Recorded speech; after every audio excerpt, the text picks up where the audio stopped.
بص يا سيدي، القصة اللي بقت متداولة الأيام دي حوالين نادي ريال مدريد فيها شوية تفاصيل خلت الناس تتكلم كتير، خصوصاً بعد ما ظهرت أخبار عن علاقة محتملة بين النجم الفرنسي كيليان امبابي والممثلة الأسبانية إستر إكسبوزيتو.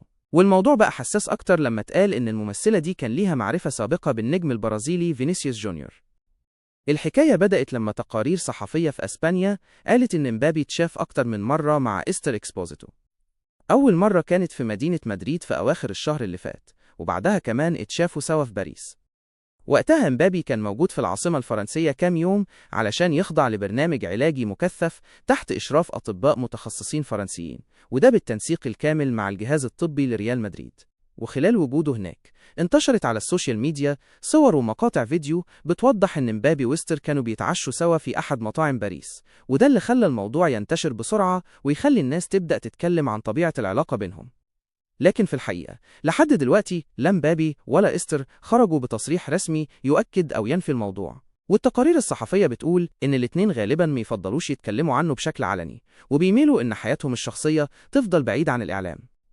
الجزء اللي خلى القصة تاخد بعد تاني هو إن صحيفة سابورت الكتالونية قالت إن إستر إكسبوزيتو كان ليها ارتباط سابق بفينيسيوس جونيور. القصة دي بترجع لسنة 2022 لما الاتنين اتقابلوا بالصدفة خلال رحلة في مدينة ميامي الأمريكية، وبعدها اتشافوا مع بعض في أكتر من مناسبة. وأول ظهور علني واضح ليهم سوا كان في حفلة مغني الراب ترافيس سكوت اللي اتعملت في مدريد سنة 2024، وساعتها صورهم مع بعض خلت ناس كتير تعتقد إن في علاقة بينهم.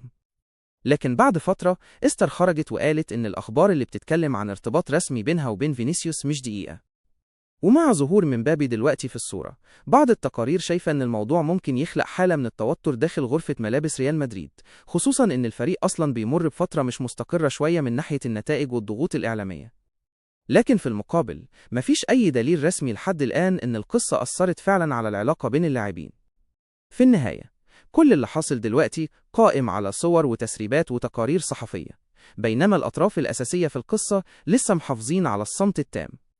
وبالتالي لحد ما أي حد منهم يتكلم بشكل رسمي، الموضوع هيفضل مجرد قصة بتتداولها الصحافة والجماهير حوالين علاقة شخصية ممكن تكون عادية جدا، لكنها تحولت لحديث كبير بسبب إن أطرافها نجوم في نادي بحجم ريال مدريد.